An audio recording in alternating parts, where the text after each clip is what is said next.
बिस्मिल्लाहिर्रहमानिर्रहीम अल्हम्दुलिल्लाहि रब्बिल आलमीन वलाक़िबतु लिल्मुत्तक़ीन वस्सलातु वस्सलामु अला सय्यिदिल अंबिया'i वल मुरसलीन सय्यिदिना व हबीबिना व हबीबि रब्बिल आलमीन मुहम्मदिन व अला आलिहि व अस्हाबिहि व मन हदा बिहदिहि इला यौमिद्दीन। क़ाल अल्लाहु तबारक व तआला फ़ी किताबिहिल मजीद वल फ़ुरक़ानिल हमीद फ़अऊज़ु बिल्लाहि मिनश्शैतानिर रजीम बिस्मिल्लाहिर रहमानिर रहीम आमीनू कमा आमनन नास वक़ाल अन्नबिय्यु सल्लल्लाहु अलैहि वसल्लम अस्हाबी कन्नुजूम फ़बिअय्यिहिम इक़्तदैतुम इह्तदैतुम औ कमा क़ाल सल्लल्लाहु अलैहि वसल्लम। बिरादरान इस्लाम, हम अल्लाह रब्बुल इज़्ज़त का जितना भी शुक्र अदा करें कम है कि अल्लाह रब्बुल इज़्ज़त ने हमें ईमान और इस्लाम जैसी अज़ीम नियामत अता फरमाई। हम जिस दौर से गुज़र रहे हैं ये फितनों और आजमाइश का दौर है और इस दौर की सबसे अहम तरीन और बदतरीन अगर कोई खुसूसियत कही जा सकती है तो वो ये है कि हमारे इस ज़माने में ईमान और इस्लाम को बचाना और उसकी तालीमात पर अमल करना ये हमारी मौजूदा और आइंदा नस्लों के लिए एक मुश्किल काम बन गया है।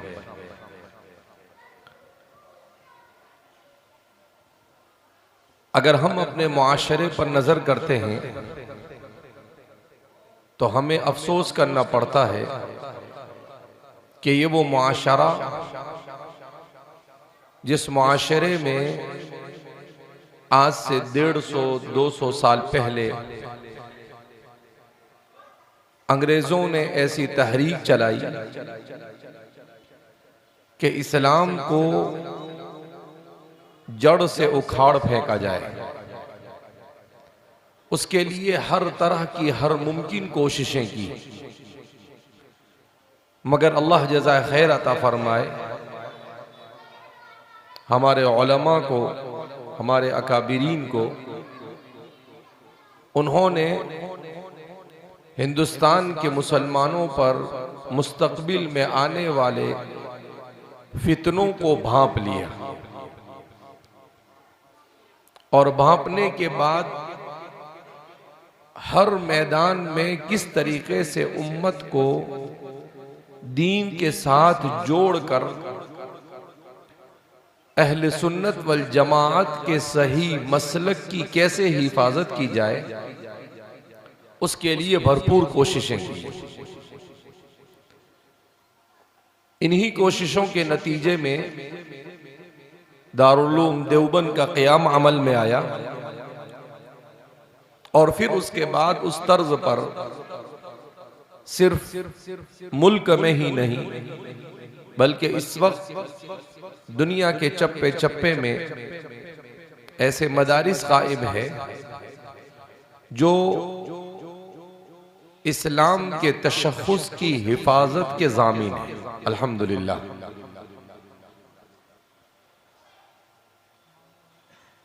इस्लाम जहां पर इसे खारजी एतबार से फितनों का सामना हुआ, कुरान करीम ने खुद बयान किया व इन कान मकरुहुम लितज़ूल मिन्हुल जिबाल, कि अगर दुश्मनों का, अहले किताब का बस चलता तो उनका मक्र, उनकी साजिश, उनका फरेब हक के खिलाफ इतना पुरखतर कि पहाड़ भी अपनी जगह से हिल जाए। दूसरी तरफ इस्लाम को कमजोर करने के लिए एक कोशिश ये रही कि खुद मुसलमानों ही के अंदर में कुछ ऐसे लोगों को खड़ा किया जाए जो इस्लाम के नाम पर इस्लाम की बुनियादों को हिलाने की कोशिश करे।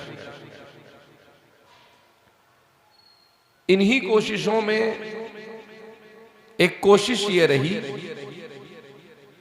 कि इस्लाम के अव्वलीन मुहाफिजीन हजरत सहाबे किराम रिज़वानुल्लाहि ताला अन्हुम अजमईन की अहमियत को कम कर दिया जाए। मुफक्किर इस्लाम हजरत मौलाना अली मियां नदवी नव्वरल्लाहु मरक़दहू के एक छोटा सा रिसाला है खुलफ़ाए अर्बआ। उस रिसाले में आपने अरबी की एक किताब का हवाला दिया, असरु अहलिल किताब फिल हुरूबि वल फितनी दाखिलिय्या फिल क़र्निल अव्वल, कि अहले किताब यहूद और नसारा का क्या किरदार रहा इस्लाम को अंदर से खोखला करने और इस्लाम के खिलाफ साजिशें रचने में। जब मैंने उस किताब का रेफरेंस पढ़ा, उसका हवाला पढ़ा, तो उसे तलाश किया। दक्तूर जमील मिस्री कर उसके मुसन्निफ है। तकरीबन 800 से 900 सफ़े की किताब है, जिस किताब में उन्होंने साबित किया कि अहले किताब ने किस तरीके से इस्लाम में फ़िरका बंदी की बुनियाद डाली।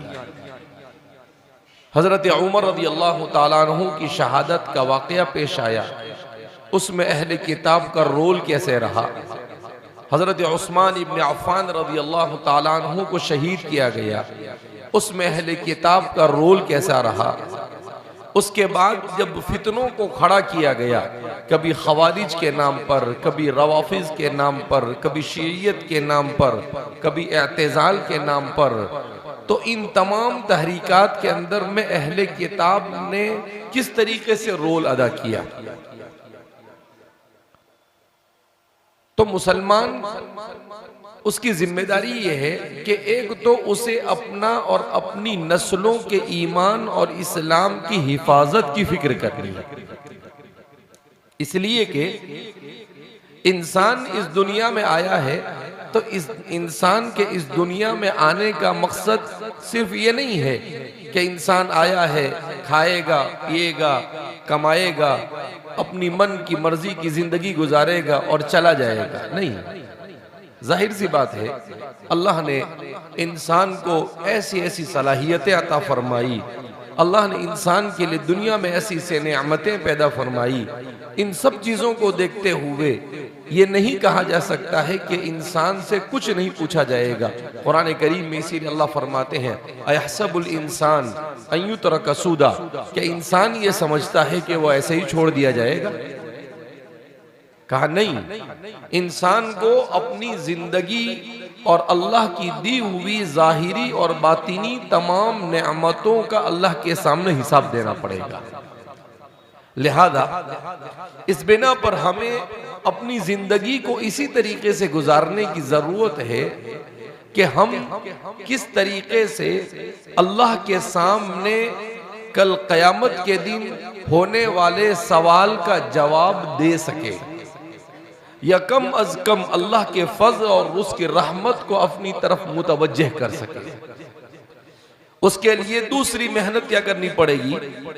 तो फरमाते हैं कि उसके लिए दूसरी मेहनत कि ईमान और इस्लाम की हिफाजत के साथ साथ हमें ऐसा ईमान और इस्लाम चाहिए जो इस्लाम कुरान करीम ने सिराते मुस्तकीम के तौर पर बयान किया और अहादीस मुबारका ने अहले सुन्नत वल जमाअत के तौर पर मा अना अलैहि व अस्हाबिही के अल्फाज से बयान किया।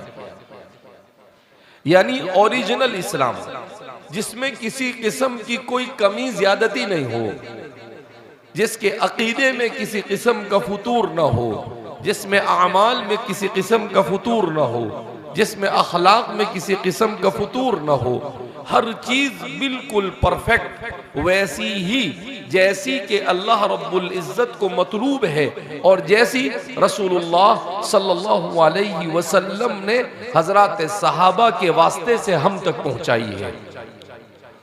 तो हजरत क़ादी तैयब साहब, जिनको हकीमुल इस्लाम से जाना जाता है, हजरत ने अपनी एक किताब है उलमाए देवबंद का दीनी रुख और मसलकी मिजाज, उस किताब को हजरत की आखिरी तसनीफ कहा जाता है।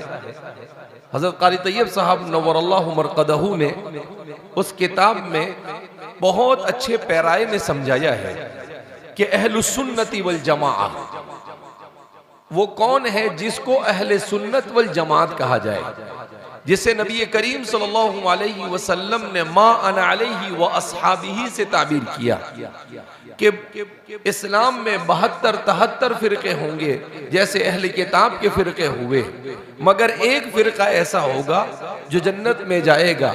बकिया तमाम फिरकों को बहरहाल उसके ईमान और उसके इस्लाम के साथ उसका कैसा रिश्ता है, उस रिश्ते के एतबार से एक तवील अरसे तक जहन्नम में सजा पाकर फिर जाना पड़ेगा। तो फरमाया कि ये मा अना अलैहि व अस्हाबी से दो चीजें समझ में आती है। हजरत क़ादी तैयब साहब ने बड़े अजीब प्याराए में इसको समझाया है। हजरत ने फरमाया कि इस्लाम की हिफाजत का अल्लाह ने ऐसे इंतजाम किया कि एक तो अल्लाह ने कुरान को नाजिल किया। कुरान ये इंसानी जिंदगी का दस्तूर हयात है, कॉन्स्टिट्यूशन ऑफ लाइफ जिसको कहते हैं, जिंदगी का दस्तूर। किसी भी मुल्क में आप रहेंगे तो उस मुल्क का दस्तूर होता है, उसी दस्तूर के मुताबिक आपको जिंदगी गुजारनी होती है। ऐसे ही ये दुनिया अल्लाह की बनाई हुई है, अल्लाह की बनाई हुई इस दुनिया में अल्लाह के बताए हुए दस्तूर के मुताबिक जिंदगी गुजारनी होगी। कहा वो दस्तूर अल्लाह रब्बुल इज्जत ने कुरान और हदीस की सूरत में अता फरमाया, मगर उस दस्तूर का समझना ये हर एक के बस की बात नहीं होती है।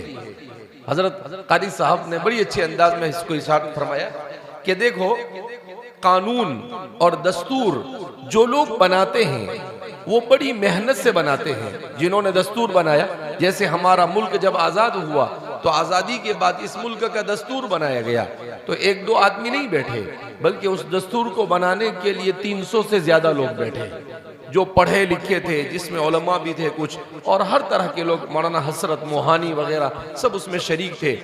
तो एक बड़ी बहुत ज्यादा तालीम याफ्ता लोगों की एक बड़ी जमात बैठी और एक एक लफ्ज के ऊपर उसमें गुफ्तगू की जाती है कि भाई कौन सा लफ्ज होना चाहिए, किस लफ्ज से क्या बात समझ में आती है, क्या दफा होनी चाहिए, इस तरह से हर चीज को लिखा जाता है। तो कहा अल्लाह रब्बुल इज्जत ने जो दस्तूर इंसानों के लिए भेजा है उसमें भी अल्फाज की नजाकतें हैं। उन अल्फाज की नजाकतों को हर एक नहीं समझ सकता है। जैसे दस्तूर को समझने के लिए आदमी को LLB करना पड़ता है, वकील बनना पड़ता है, LLM करना पड़ता है, PhD करना पड़ता है, प्रैक्टिस करनी पड़ती है, जब जाकर वो जज बनता है और फिर उसके बाद वो दस्तूर को समझकर उसके मुताबिक फैसला करता है। जब इंसानों के बनाए हुए दस्तूर को समझने के लिए इतनी मेहनत की जरूरत है, तो खालिक और मालिक के बनाए हुए दस्तूर को समझने के लिए कितनी मेहनत की जरूरत होगी। तो फरमाते हैं कि अल्लाह के उस दस्तूर को समझने और समझाने के लिए अल्लाह ने शख्सियतों को खड़ा किया। तो अल्लाह का कानून भी महफूज, अल्लाह ने इस दस्तूर को शख्सियतों से महफूज किया, जिसका आगाज रसूलुल्लाह सल्लल्लाहु अलैहि वसल्लम से होता है। उसके बाद हजरत सहाबा, सहाबा के बाद ताबईन, ताबईन के बाद तबे ताबईन, उसके बाद हजरत अइम्मा अरबआ, उसके बाद हजरत मुहद्दिसीन, उसके बाद हजरत सलफ सालिहीन।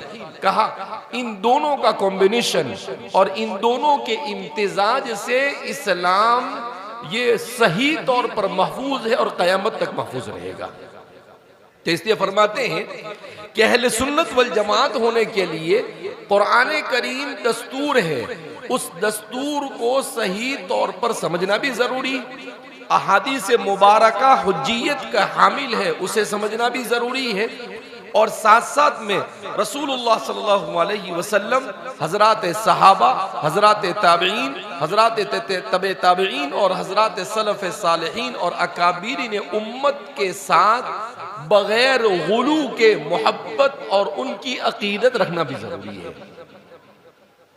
अगर कोई आदमी सिर्फ दस्तूर को ले लेता है और शख्सियत को छोड़ देता है तो वो गुमराह हो जाता है। कोई आदमी सिर्फ शख्सियत को लेता है और दस्तूर को छोड़ देता है तो वो भी गुमराह हो जाता है। हजरत ने उसको बड़े अच्छे पैराए में समझाया कि अल्लाह रब्बुल इज्जत को इस कुरान को कयामत तक चलाना था, कयामत तक चलाना था। लिहाजा इस बिना पर जिस जमाने में कुरान का नुज़ूल हुआ उस जमाने में दुनिया में 3 तरह के लोग पाए जाते थे। एक तो यहूदी थे, दूसरे नसरानी थे और तीसरे वो लोग थे जो अहले किताब नहीं थे। कोई बुत परस्ती कर रहा था, कोई सूरज की पूजा कर रहा था, कोई आग की पूजा कर रहा था, तो मुख्तलिफ चीजों के पुजारी थे। अब ये 3 किस्म के तबके पाए जाते थे। इसमें हजरत फरमाते हैं कि अहले किताब में भी जो यहूदी है, इन यहूदी की मिस्टेक क्या है? कहा ये गुरूर इल्मी का शिकार रहे। क्या मतलब?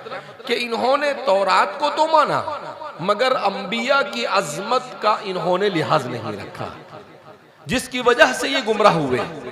उसके बाद ईसाई आए, ईसाइयों ने हजरत ईसा अलैहिस्सलातु वस्सलाम को माना, इंजील उन पर नाजिल होने वाली किताब को भी माना, इंजील को, मगर उसमें तहरीफ हो गई।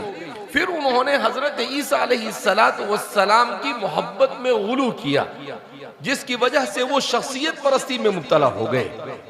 और एक जमात जो बुत परस्ती में थी, न किताब को मानती थी, न रसूलों और नबियों को मानती थी, अपनी मर्जी से जिस शख्सियत को मानती थी उसी शख्सियत को अपना खुदा, अपना भगवान, अपना ईश्वर, जो भी चाहे वो अपनी मन की मर्जी से अपना माबूद बना लिया करती थी।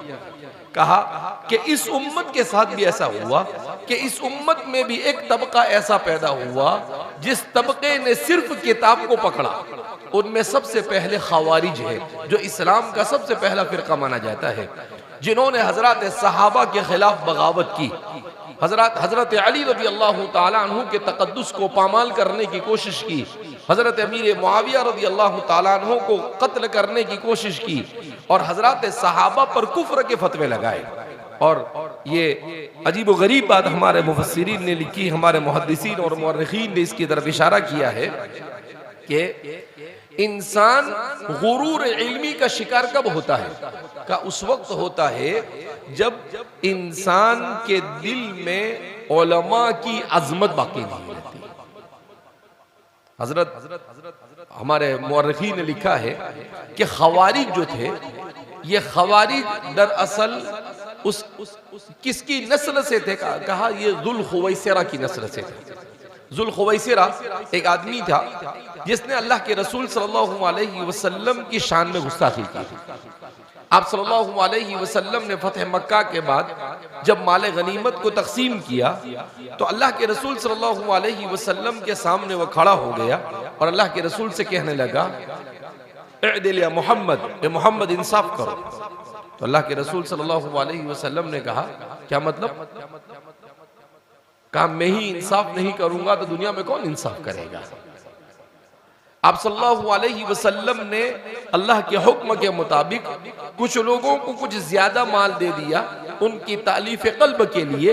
उसको ये चीज पसंद नहीं आई और उसने अल्लाह के रसूल की इस तकसीम पर एतराज किया और गुस्से होकर हुजूर की मजलिस से जाने लगा। तो अल्लाह के रसूल सल्लल्लाहु अलैहि वसल्लम ने उससे कहा कि सयखरुजु मिन ज़िज़्ज़ि हाज़ा, कहा ये आदमी जो भी इतनी गुस्ताखी करके जा रहा है, कहा इसकी नस्लों से ऐसे लोग पैदा होंगे जो कुरान को तो पढ़ेंगे मगर कुरान उनके हलक से नीचे नहीं उतरेंगे। फरमाते हैं बाद में खवारिज की बुनियाद रखने वाले उसी की नस्ल से पैदा हुए। तो कहा कि जब किसी दीनी शख्सियत की किरदार कुशी करने की कोई कोशिश करता है, उनकी गुस्ताखी करता है, तो अल्लाह सिर्फ उसको सजा नहीं देते बल्कि उसकी नस्लों के अंदर में अल्लाह रब्बुल इज्जत जलालत और गुमराही को पिरो देते हैं। और उसकी नस्लों के अंदर से दीन के खत्म होने का खदशा होता है। लिहाजा हमारे इस जमाने में भी दुश्मनों ने ये कोशिश की कि उलमा को उम्मत से काटा जावे, और उलमा को उम्मत से काटने के लिए तरह तरह के हरबे इस्तेमाल किए जाते, आज भी इस्तेमाल किए जाते हैं। तो हमें इस चीज से बचना चाहिए। क्यों? कि उलमा का काम क्या है? अल्लाह के दीन की हिफाजत करना, अल्लाह के दीन को लोगों तक पहुंचाना। अब जाहिर सी बात है, वो भी इंसान है, उनसे गलती हो सकती है, ऐसा नहीं कह सकते हैं कि वो फरिश्ते हैं, मगर उनकी गलतियों को उछालना और उसको बुनियाद बनाकर दूसरे सारे तबके के ऊपर कीचड़ उछालना और उनसे नफरत करना, ये अपनी और अपनी नस्लों को ईमान से महरूम करने का रास्ता है। अल्लाह हमारी हिफाजत फरमाए। तो हजरत ने फरमाया, दूसरे वो लोग जो शख्सियत में गुलू करते, क्या मतलब कि कुरान को, हदीस को नहीं मानते, अल्लाह की किताब को कम मानते हैं और शख्सियत को ज्यादा मानते हैं। जैसे इस्लाम जब आया उस वक्त नसारा थे, उनके पास किताब थी मगर किताब को नहीं माना उन्होंने ज्यादा, और हजरत ईसा अलैहिस्सलातु वस्सलाम को इतना ऊंचा मकाम दे दिया कि अल्लाह के मकाम तक पहुंचा दिया। वक़ालतिल यहूदु उज़ैर इब्नुल्लाह वक़ालतिन नसारा अल मसीह इब्नुल्लाह। नसारा ने कहा कि मसीह अल्लाह के बेटे हैं, जबकि अल्लाह का कोई बेटा नहीं। लम यलिद वलम यूलद वलम यकुल लहू कुफुवन अहद। अल्लाह तो जाहिर सी बात है यकता है, उसका कोई शरीक नहीं, ना उसकी बीवी है, ना उसका बेटा है, ना उसे उसकी जरूरत है। बेटे और बीवी की किसको जरूरत होती है? जिसको दुनिया के अंदर में अपनी जरूरतों को पूरा करने के लिए मोहताजगी जिसके अंदर में होती है। अल्लाह की जात को किसी चीज की जरूरत नहीं है। लिहाजा इस बिना पर अल्लाह के लिए, मगर फिर भी उन्होंने कहा ये शख्सियत परस्ती में गुलू किया। कहा ऐसे ही हमारी उम्मत का पहला फिरका रवाफिज और शिया, जिन्होंने हजरत अली की मोहब्बत में गुलू किया और अल-अयाज़ु बिल्लाह हजरत सहाबा को दूसरे सहाबा की तकफीर और दूसरे सहाबा पर लान तान करने को अपने दीन का जुज़ करार दिया। तो कहा कि जैसे यहूदियों ने किताब को लेकर शख्सियत को इनकार किया, ऐसे ही खवारिज हमारी इस उम्मत में, जैसे नसारा ने शख्सियत परस्ती में गुलू किया, ऐसे ही हमारे यहाँ रवाफिज। कहा अब कयामत तक जितने भी फिरके आएंगे आप इसी पैमाने पर उन फिरकों को देखते रहेंगे। जो हजरत सहाबा के बारे में बुरा भला कहे, आप उसको अहले सुन्नत वल जमात नहीं कह सकते। कुरान करीम में अल्लाह ने ऐलान कर दिया, रज़ियल्लाहु अन्हुम व रदू अन्हु, अल्लाह उनसे राजी हो गया और वो अल्लाह से राजी हो गए। उसके बाद हमें उनके ऊपर किसी किस्म का कोई कलाम करने की जरूरत नहीं है। वो तो हमारे लिए जन्नत का रास्ता दिखाने वाले लोग हैं। लिहाजा इस बिना पर हजरत सहाबा से मोहब्बत करना ये ऐन ईमान है, उनकी अकीदत बहुत जरूरी है। तो ये चूंकि हमारा प्रोग्राम जिस मुनासबत से है, उस मुनासबत से इस चीज को जानना जरूरी था। और मैंने कुरान की आयत पढ़ी जिसमें अल्लाह ने कहा आमीनू कमा आमनन नास, ईमान लाओ ऐसे जैसे कि लोग ईमान लाए। हमारे मुफस्सिरीन ने लिखा है कि अन्नास पर अलिफ लाम, ये अलिफ लाम अहदी है, इससे मुराद कौन है? हजरत सहाबा है। क्या मतलब कि अगर तुम आखिरत में नजात चाहते हो तो सहाबा जैसा ईमान बनाओ। अब जिन सहाबा के ईमान को मेयार और कसौटी बनाकर अल्लाह रब्बुल इज्जत पूरी उम्मत से मुतालबा कर रहा है, उन्हीं सहाबा पर अगर कीचड़ उछाला जाए तो फिर हमारे लिए मेयार कौन बाकी रह सकता है? लिहाजा इस बिना पर हमें इस मसले को बड़ा संगीन लेने की जरूरत है।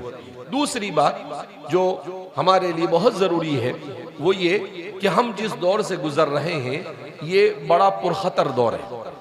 इस जमाने में उम्मत में दो तरह के लोग हैं। एक उम्मत का तबका ये है कि उम्मत पर जो हालात है मुसलमानों पर, इन हालात को देखकर मायूस और डर के हालत में है। और एक वो तबका है जो डरा तो नहीं है, मायूस तो नहीं है, मगर वो तबका उम्मीद लगा कर बैठा है। दोनों में पहला जो तबका है जो ये समझ रहा है कि डर रहा है कि इस्लाम खत्म हो जाएगा, मुसलमान खत्म हो जाएंगे, तो ये इस्लामी तालीमात के खिलाफ, कयामत तक न इस्लाम खत्म होगा न मुसलमान खत्म होंगे, न इस्लाम को खत्म करने वाला कोई पैदा हुआ, न इस्लाम मुसलमानों को खत्म करने वाला पैदा हो सकता है।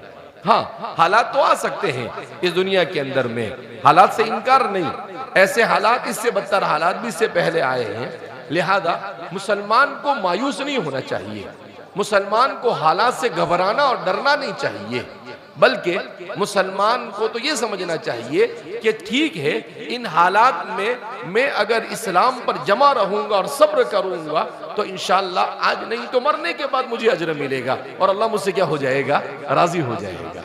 तो हमारा यकीन ही होना चाहिए, मायूसी और डर हमारे अंदर नहीं होनी चाहिए, जो आहिस्ता आहिस्ता हमारे नौजवानों में हालात की वजह से पैदा हो रहा है। दूसरी चीज, जो लोग ये समझते हैं कि नहीं मुसलमान बहरहाल एक न एक दिन इस्लाम जिंदा होगा, मगर वो लोग क्या करते हैं, वो एक दूसरे की वो सोचते हैं कि ये मेहनत करेगा वो मेहनत करेगा, खुद मेहनत नहीं करते हैं। लिहाजा हर मुसलमान की जिम्मेदारी, दो जिम्मेदारियां हैं। एक तो जिम्मेदारी ये है कि हर मुसलमान दीन को अपनी जात से, अपने घर से, अपने मोहल्ले से, अपने गांव से जिंदा करने की कोशिश करे कि भाई मुझे मुसलमान हूं तो मुझे मेरा अकीदा मालूम होना चाहिए कि एक मुसलमान का क्या अकीदा होता है, मेरे घर वालों को मालूम होना चाहिए कि एक मुसलमान का क्या अकीदा होता है, मेरे बच्चों को मालूम होना चाहिए एक मुसलमान का क्या अकीदा होता है। इसी तरीके से इस्लाम किन इबादतों का हमसे मुतालबा करता है, हमारे अखलाक कैसे होने चाहिए, हम एक दूसरे के हुकूक को कैसे अदा कर सकते हैं। तो हर आदमी अगर इन चीजों की फिक्र करता है तो अल्लाह की जात से उम्मीद है कि इज्जत देने वाला कौन है, अल्लाह, हुकूमत देने वाला कौन है, अल्लाह, रोजी देने वाला कौन है, अल्लाह, सब अल्लाह के हाथ में। किसी को अल्लाह ने किसी को रोजी का पावर भी नहीं दिया। अब सवाल पैदा होता है कि जालिम हम पर क्यों मुसल्लत है, ये हमारे अपने आमाल है। बाज़ हदीसों में है आमालुकुम उम्मालुकुम, तुम्हारे आमाल ही तुम्हारे उम्माल है। तुम आमाल बुरे करोगे तो अल्लाह बुरे लोगों को तुम्हारे ऊपर मुसल्लत कर देगा। लिहाजा हमें अपने आमाल की इस्लाह करने की जरूरत है। तो हर फर्द अपने अपने घर वालों की, अपनी औलाद की, हर एक की इस्लाह करे। आज सूरत हाल क्या है, हमारी मस्जिदें हैं मगर हमारी मस्जिदों में मुसल्ली कितने हैं, फजर में कितने लोग नमाज के लिए आते हैं, कोई नहीं आता। अब बाप नमाज नहीं पढ़ेगा, माँ नमाज नहीं पढ़ेगी तो क्या औलाद नमाजी बनेगी, नहीं बनेगी औलाद नमाजी। तो माँ बाप जब खुद उनकी जिंदगी में दीन होगा तो औलाद में दीन मुंतकिल होगा, लेकिन माँ बाप ही के अंदर में दीन नहीं होगा तो जाहिर सी बात है औलाद में कैसे दीन मुंतकिल होगा। लिहाजा इस बिना पर माँ बाप को नेक सालेह बनना बहुत जरूरी है। और दूसरा कि हम किसी भी मसले में जब ये देखें कि एक तरफ मिल्लत है और एक तरफ अपना जाती नुकसान या नफा है, तो हम मिल्ली नफे को हमेशा मुकद्दम रखें और अपने जाती नफे को हम पीछे छोड़ दें।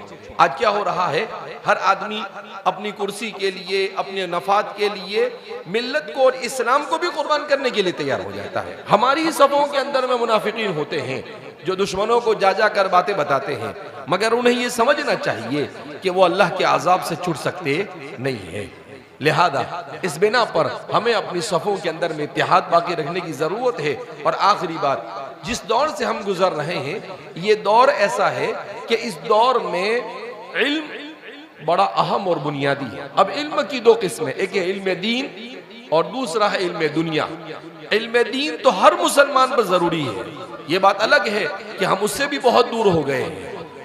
और इल्म दुनिया हासिल करने हैं, आज हम में से हर एक ये चाहता है कि हमारा बच्चा डॉक्टर बन जाए, इंजीनियर बन जाए, कलेक्टर बन जाए, लेकिन हम अपने बच्चे को मास्टर, डॉक्टर और कलेक्टर बना तो रहे हैं मगर उसके दीन की फिक्र नहीं कर रहे हैं। हमारे वालिद साहब नव्वरल्लाहु मरकज़हू फरमाते थे मुसलमान डॉक्टर बने, इंजीनियर बने, कलेक्टर बने, सब कुछ बने, मगर वो सबसे पहले सच्चा और पक्का मुसलमान बने। अगर वो मुसलमान अपने दीन को बेचकर सब कुछ बन रहा है, न वो अपने किसी काम का, न मिल्लत के किसी काम का, अब इसका हल क्या हो सकता है? तो इसका एक ही हल है कि मुसलमान खुद अपने तालीमी इदारे कायम करें। मुसलमानों के अपने स्कूल होने चाहिए, मुसलमानों के अपने कॉलेज होने चाहिए, जहां उलमा की निगरानी में दीन के माहौल के साथ हम अपने बच्चों को असली तालीम मुहैया करें। हमारे वालिद साहब नव्वरल्लाहु मरकज़हू, अल्लाह रब्बुल इज़्ज़त ने उनसे ये काम लिया। मैं अभी एक हफ्ते पहले की बात है, हज़रत थानवी रहमतुल्लाहि अलैहि के फतावा के अंदर में एक जगह पर पढ़ा कि एक जगह पर किसी कॉलेज में हजरत का बयान था, तो एक आदमी ने सवाल किया कि हजरत अंग्रेजी सीखना और असरी तालीम की सीखने का क्या हुक्म है, जायज है या नहीं है। तो हजरत थानवी रहमतुल्लाह अलैह तो हकीमुल उम्मत थे, हजरत ने बड़ा अजीब जवाब दिया। हजरत ने कहा कि भाई इस्लाम किसी मजहब, किसी जबान या किसी इल्म के सीखने से मना नहीं करता है, मगर हमें यह देखना होगा कि जबान को जबान की हैसियत से सीखने में कोई हरज नहीं, मगर उस जबान को और उस इल्म को सीखने के लिए हमारा इरादा क्या है, हम जो पढ़ रहे हैं वो चीजें कैसी है, और हम जिन चीजों को पढ़ रहे हैं उनको किस माहौल में पढ़ रहे हैं। तो हजरत ने लिखा कि असल तो अंग्रेजी या असरी तालीम के सीखने सिखाने से ज्यादा असर जो हमारे नस्लों पर पड़ रहा है या पढ़ने का अंदेशा है वो जिस माहौल में पढ़ते हैं और बढ़ते हैं वो माहौल सबसे बड़ी मुसीबत है। कहा कि उन्हें पढ़ाने वाले बेदीन है, जो मवाद पढ़ाया जा रहा है वो बेदीनी का मवाद है। लिहाजा हजरत ने उसका जवाब दिया कि मुसलमान अंग्रेजी असली तालीम हासिल करे, मगर सबसे पहले अपने बच्चों को दीन सिखाए, दूसरे नंबर पर अपने बच्चों को उलमा के साथ वाबस्ता रखे, ताकि कोई सवाल उनके जहन में शुकूक व शुबहात हो तो उनके सामने पेश करे, तीसरे नंबर पर अपने बच्चों को मुस्तनद और मोतबर उलमा की किताबों का मुताला करवाए, और चौथे नंबर पर हजरत ने लिखा कि हो सके तो माहौल को अच्छे से अच्छे माहौल के अंदर में उनको रखे। अल्लाह रब्बुल इज्जत जज़ा खैर अता फरमाए हजरत कारी सिद्दीक साहब बांदवी नव्वरल्लाहु मरक़दहू को कि 1989 में 1989 में बम्बई या पूना के किसी सफर में एक आदमी ने आकर कहा कि हजरत हमारी बच्ची किसी गैर के साथ चली गई। आज से कितने साल पहले, तकरीबन 30, 35, 36 साल पहले। तो उस वक्त ऐसे वाकयात होते भी नहीं थे। तो हजरत को बड़ा अफसोस हुआ। उसके बाद उससे पूछा कि भाई क्यों ऐसा हुआ, तो उसने कहा कि हजरत वो बच्ची असली तालीम हासिल करने के लिए कॉलेज में रखा, वहां पर मुसलमान बहुत कम थे और वो इश्कबाजी में मुब्तला हो गई, चली गई। तो हजरत कारी सिद्दीक साहब ने हमारे वालिद साहब को बुलाया, कहा कि मौलवी गुलाम इधर आओ। कहा ये तुम्हारे मदरसे के अंदर में असरी तालीम दीनी माहौल में ये शुरू करो। तो वालिद साहब ने कहा कि हजरत मुफ्ती लोग फतवे चालू कर देंगे। तो कहा कि भाई देखो, मुझे ये समझ में आ रहा है कि अगर हम उलमा अपने मदारिस के माहौल में हमारे नौजवानों की असली तालीम का बंदोबस्त नहीं करेंगे तो फितने इर्तिदाद सर पर मंडला रहा है। अगर हमने ये काम किया तो हम अपने नस्लों के ईमान को बचा सकते हैं, वरना उनके ईमान को बचाना बहुत मुश्किल है। फिर हजरत ने खुद उस वक्त इत्तेफाक से महाराष्ट्र के सीएम थे अब्दुर्रहमान अंतुले, उनके पास वालिद साहब को ले गए और जाकर कहा कि भाई ये हमारे बेटे जैसे हैं, इनको मैंने कहा कि आप असली तालीम शुरू करो, लेकिन हम मौलाना लोग, हमको पता नहीं इसके बारे में, तो आप बताइए। वो बड़े ज़हीन आदमी थे। उन्होंने कहा कि हजरत एक काम करो, अभी पहले आप ITI शुरू करो, इंडस्ट्रियल ट्रेनिंग इंस्टीट्यूट। ये 1 साल या 2 साल का कोर्स होता है। आप इसके जरिए से देखो आप इस प्रोजेक्ट को और इस काम को कर सकते हो या नहीं। तो कहा ठीक है। तो पहले 91-92 के अंदर में 1992 के अंदर 91-92 में जामिया ने ITI शुरू किया। जब ITI शुरू किया तो जब बच्चों का दाखिला हुआ, उस वक्त हज़रत कारी सिद्दीक साहब तशरीफ लाए, तो देखा बच्चों का हुलिया वही बिल्कुल मॉडर्न, दाढ़ी भी नहीं चेहरे पर, कपड़े भी वैसे ही। फिर उसके बाद 6 महीने के बाद हज़रत कारी सिद्दीक साहब दोबारा तशरीफ लाए और असर की नमाज से पहले पहुंचे।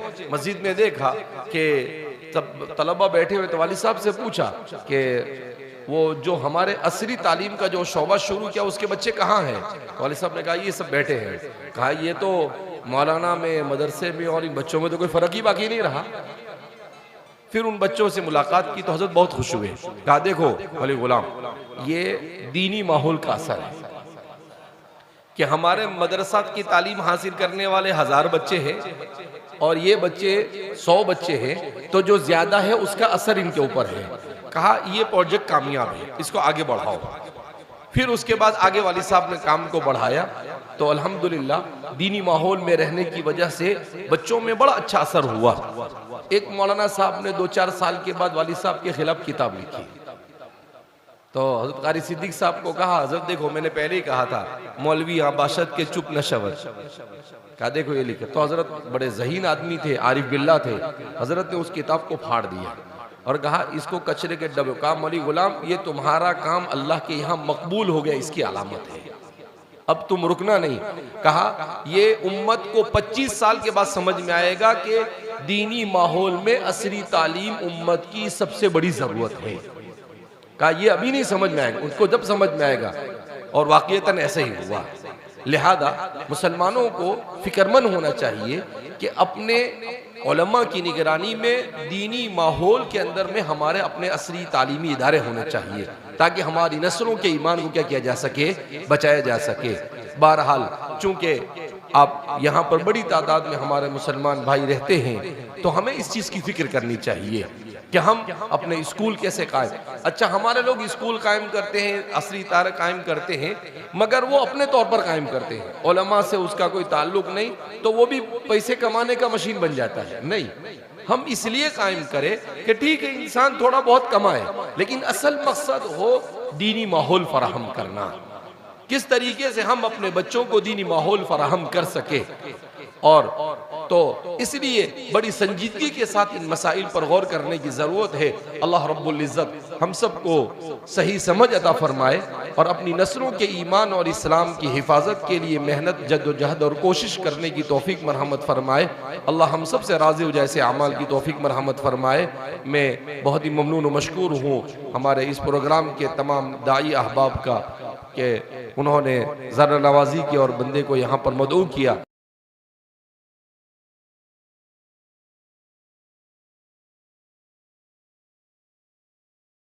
लबकुशाई ये गुस्ताखी, लेकिन बहरहाल उन्हीं का हुक्म था, इसलिए मैं आप हजरात के सामने कुछ बोलने, अपने बुजुर्गों के मलफूजात में ना आपके सामने बयान किए। अल्लाह रब्बुल इज़्ज़त कहने सुनने से ज़्यादा अमल की तौफीक मरहमत फरमाए। अल्लाह हम सब से राज़ी हो जैसे अमाल की तौफीक मरहमत फरमाए। हम सबको इस्लाम और ईमान पर इस्तिकामत नसीब फरमाए। कुफ्र से, शिरक से, बिदआत और खुराफात से अल्लाह हमारी हिफाजत फरमाए। अल्लाह हम सबको अपनी रज़ा वाले रास्ते पर चलने की तौफीक मरहमत फरमाए। वाखिरु दावाना अल्हम्दुलिल्लाहि रब्बिल आलमीन।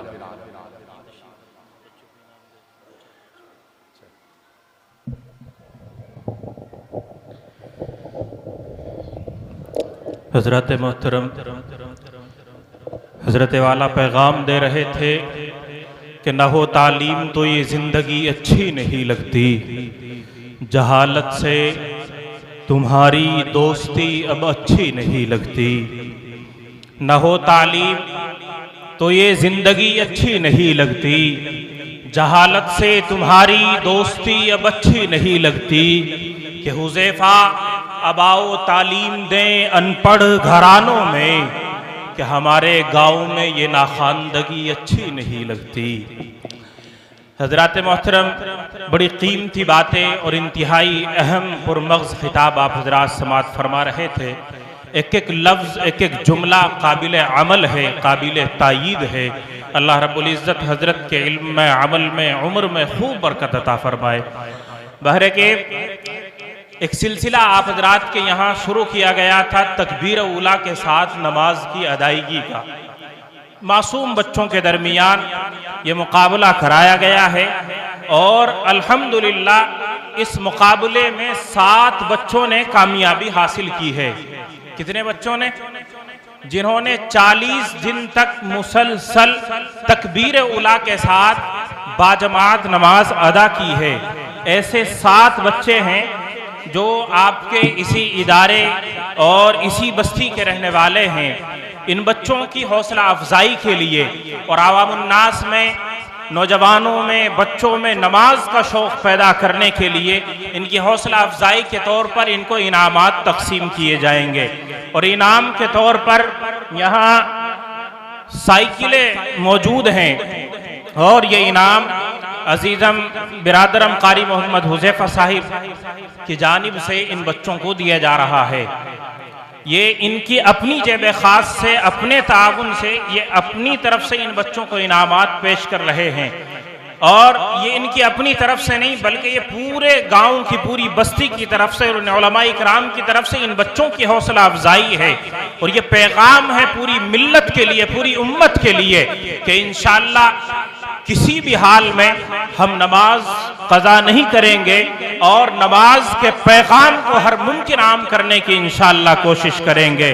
बहरके हजरत मेहमान मोहतरम के दस्ते मुबारक से हम इन बच्चों को इनामात पेश करेंगे। एक एक लेके आ जाएं। गुजारिश करूंगा हमारी इस बज़्म के इंतहाई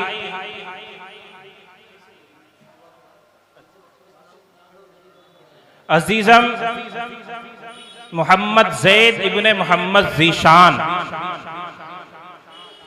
इधर कौन है जीशान? जैद, अच्छा इधर यहाँ आ जाओ, सर पर हाथ रखवा लो। अब्दुस समी इब्ने मोहम्मद साजिद,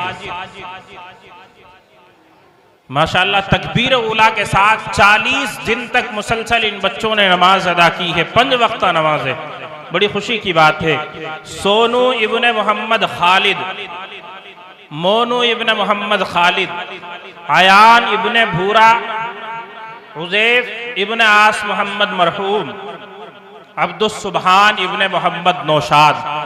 माशाअल्लाह इन बच्चों ने जो कामयाबी हासिल की है वो न सिर्फ इनकी नजात का जरिया बनेगी, इनकी जिंदगी की कामयाबी और कामरानी का जरिया बनेगी, बल्कि हम सब के लिए। माशाअल्लाह भाई मोहम्मद शाह आलम साहब की जानिब से इन तमाम 7 बच्चों को 500 रुपए का हदिया और इनाम दिया जा रहा है। अल्लाह रब्बुल इज्जत कबूल फरमाए।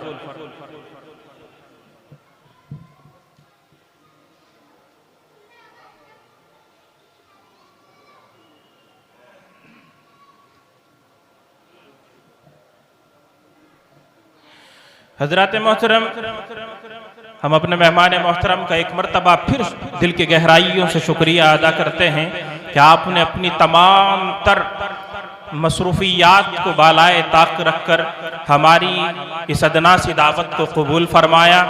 हम आपके बेइंतहा मशकूर और ममनून हैं और दुआगो हैं। अल्लाह रब्बुल इज़्ज़त हमारे लिए आपकी कदरदानी के वसाइल मुहैया फरमाए और इस सरजमीन पर, मुजफ्फरनगर की इस सरजमीन पर बार बार आपकी आमद हम सब के लिए बाइस अज़्ज़ो शर्फ हो। मैं इंतहाई अकीदत और मोहब्बत के साथ तमाम उलमा इकराम का इस्तक़बाल।